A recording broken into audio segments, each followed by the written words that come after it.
Mtazamaji na kusalimu nikitumaini kwamba hali yako ni njema kabisa. Karibu Upendo Daycare Playhouse Goigi, barabara ya Bagamoyo. Unayemwona ni mkurugenzi. Kabla ya kujua sana mambo ya Upendo Daycare, mkurugenzi akusalimu na kukutajia majina yake mawili. Karibu mkurugenzi. Asante kabisa. Kwa majina yangu naitwa Wivina Zefania Tilinda. Karibuni sana. Asante mkurugenzi. Ujio wetu tujue kwanza historia yako, umetokea wapi? Kwamba kuna mtu amesema ulikuwa dada wa kazi za nyumbani. Lina ukweli kiasi gani? Swala la kwamba nilikuwa dada wa kazi za nyumbani ina ukweli kwa asilimia kubwa au asilimia 99. Kwanza kabisa mimi nilipotokea au kabila vyote tu kabila. Okay, sawa. Kwa kifupi, mimi ni mtu wa mkoa wa Kagera.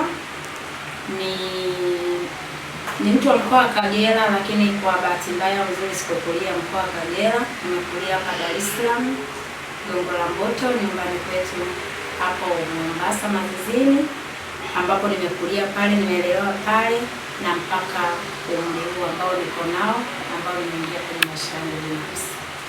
Sawa. Hela kazi za nyumbani ilikuwaje?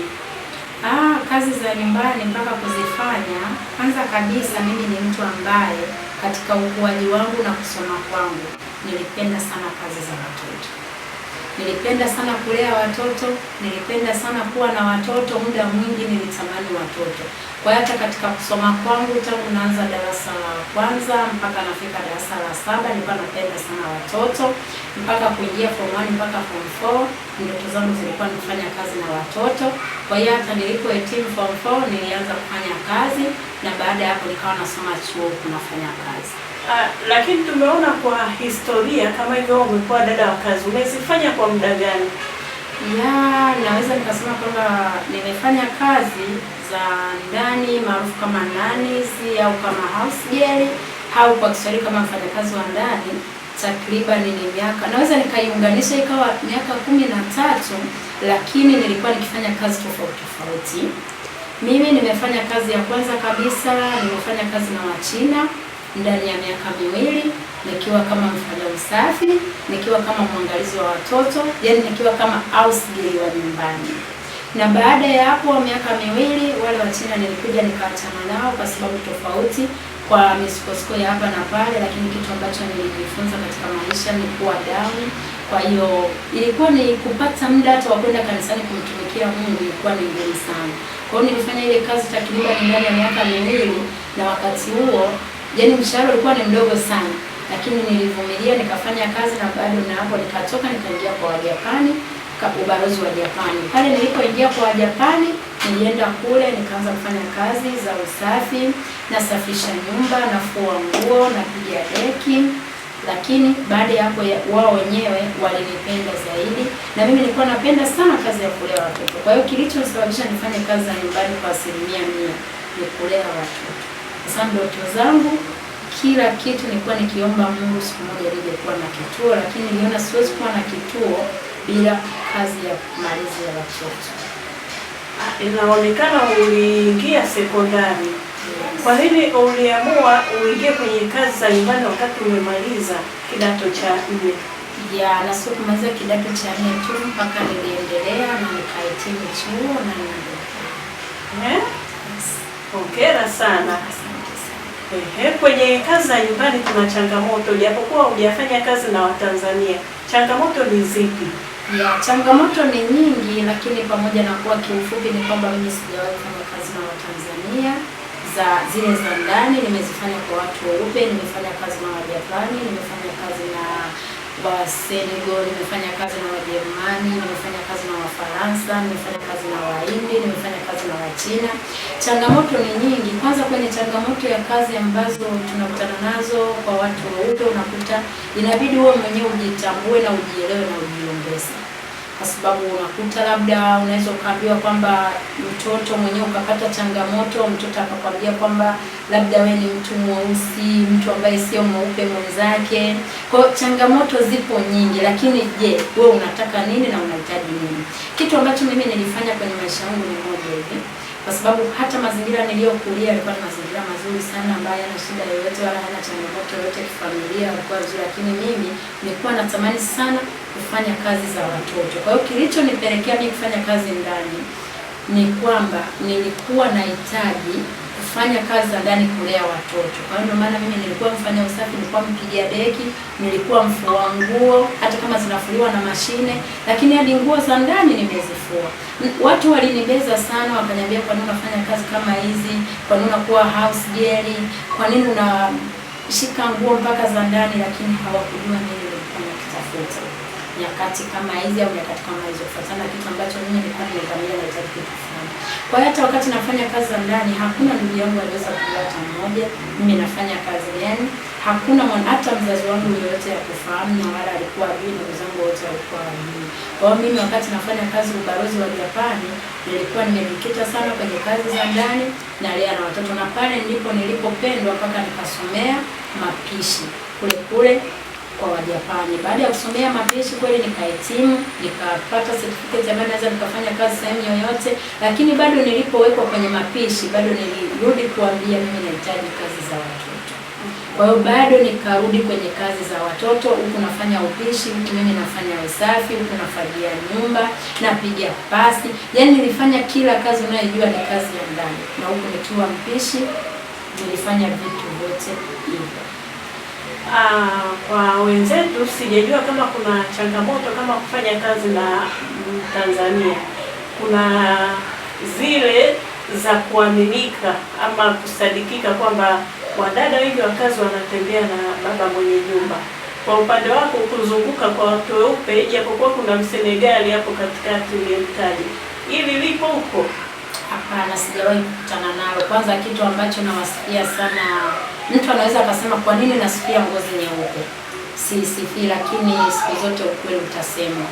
Mjapani kama Mjapani amekuja Tanzania kwa ajili ya kufanya kazi, hajaja kwa ajili ya mapenzi. Kwa hiyo sijawahi kusema kwamba nimeona changamoto hata kwa wenzangu ya kutongozwa na mtu mweupe, sijawahi kuiona wala kukutana nayo. Ila nilichojifunza ni kuwa mkweli, kwenda na muda, kufocus katika kazi ambayo unaifanya ili usonge mbele. Sio mtu wa kukaa unawaza huku, unawaza mapenzi, unawaza mahusiano, wanapenda uwe umenyooka na ufocus kwenye kazi. Basi turudi hapa nyumbani Tanzania, uwaambie wadada wa kazi neno wale wanaokutana na changamoto kama hiyo ya baba mwenye nyumba. Napenda kuambia wadada wa hapa nyumbani kwetu Tanzania, kwa sababu naweza nikamwambia kitu kimoja, kwa sababu mimi mwenyewe ni mwalimu wa dada ambaye pia nafundisha wadada na then nawatafutia kazi sehemu tofauti kufuatana na ule uzoefu nilioupata nikiwa kama house girl pia wa nyumbani. Kwa hiyo niliona kile nilichokipata mimi kwenye uzoefu wa miaka 13 niweze kuwapatia wengine. Kwa hiyo napenda kumwambia dada yeyote aliyepo nyumbani, anayefanya kazi za nyumbani, usikate tamaa, pambana, kazana, utafika. Na kitu kingine ambacho napenda kuwasiwa dada na mabosi, wasiweke dhana kwamba msichana anapokuja kwake atatembea na baba mwenye nyumba. Hapana, sio kila mtu yuko hiyo. Kuna wasichana mimi nimewatoa na baba mwenye nyumba anaweza akamtongoza yule msichana akachukua jukumu la kuondoka pale kazini hata bila kufanya mahusiano na baba mwenye nyumba. Kwa hiyo mimi naona katika hata waidha yote wasichana wa focus kwa kile kilichowapeleka pale kufanya kazi, lakini sio kuanza mahusiano na baba mwenye nyumba au mtoto wa mwenye nyumba, kwa sababu hata kupeleka popote, hata kufikisha popote zaidi ya maisha yako kuangamia. Na kitu kingine, wasidharau kazi za ndani. Jamani, mlioko sehemu yoyote ile, nimekuwa nikiona sana mitandaoni mtu anakwambia black tattoo, sijui house girl. Msidharau house girl wa aina yoyote. Mtu anaweza akafanya house girl na akapiga hatua kubwa kuliko hata mtu ambaye anafanya house girl. Huo ushuhuda ninao na mimi nimekuwa wa kwanza katika hilo, nimepita kwenye house girl. Hongera sana. Yupo kamera pale Kisabela Michael, kama ana swali atakuji baadaye. Pia kuna zile tetesi ama changamoto za dada kuja na mauzauza kwenye majumba. Hebu zungumza na binti kama huyu, lakini pia binti ambaye baba mwenye nyumba anamtaka anaenda kwa mama. Jibu la mama linalotoka pale, utaweka mikono kichwani. Naweza nikasema katika hiyo yani kwanza niwaambie wadada, unapotoka hapo ukaenda kazini, kwa sababu kiufupi mimi sijakutana na hao wadada wanaotoka mikoani wanakuja kufanya kazi hapa mjini, kwa sababu bosi wengi wanapenda kuagiza mkoani. Sasa kwa mimi ambaye nilipitia katika kazi za ndani, si tuna mtandao ambaye labda watu tulifanya kazi pamoja, kwa Wachina tulifanya kazi pamoja, kwa Wajapani, Wahindi, labda Waarabu, watu tofauti tofauti, hata kwa Watanzania. Ndio mara nyingi tunawaunganisha kupata kazi sehemu nyingine. Lakini kwa wale ambao wanatokea mikoani kuja moja kwa moja, ndio mara nyingi wanakuwa na changamoto hizo, ila na hizo changamoto sijawahi kukutana nazo kwa kweli. Wapo wadada nasikia mabosi wanazungumza kwamba nimepata dada mchawi, nimepata dada na mauzauza. Mimi ninachokiona katika siku zote, uwezo ukamuomba Mungu mkata na kupajiwa. Kwa mimi naomba bosi yoyote anapokuja kutafuta dada, kwanza aombe Mungu, asugue goti, Mungu atampa kilicho kizuri au kilicho chema, hawezi kumpa mdada mchawi. Na kitu kingine ambacho naweza kuzungumzia pia kwenye hili swala la kwamba msichana anapotongozwa labda na baba mwenye nyumba, msichana akaja kupeleka ujumbe kwa mama. Kuna mama ambaye sio watu wote wanapokea kitu kama ambavyo tunatofautiana moyo na mapokezi. Kwa sababu kuna msichana anaweza akawa mkweli na kuna msichana anaweza akawa mvurugani. Kwa hiyo katika hizo nyanja mbili tofauti, nalo ni swala la kuomba Mungu kwamba upate msamaha namna gani. Lakini mimi namshukuru Mungu katika wasichana ambao nimeweza kuwaunganisha kazini na wameenda kufanya kazi na mpaka leo wako makazini, sijawahi kupata changamoto kama hiyo na sijawahi kuona changamoto kama hiyo.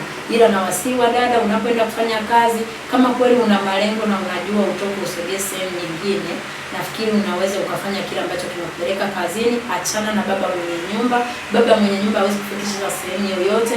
Utafanya naye starehe ya muda, lakini hatabadilika kuwa mume wako, na baada atabaki kuwa mume wa mama mwingine. Care Playhouse Goigi, kuna mfadhili kutoka wapi sasa mpaka akakufungulia shule kubwa kama hii hapa Goigi? Hapo ni stand tu barabarani. Sawa kabisa, umeuliza swali zuri ndugu mtangazaji. Sasa katika hili mtu yoyote, yani hasa wadada, napenda mnisikize sana kwa makini. Sawa.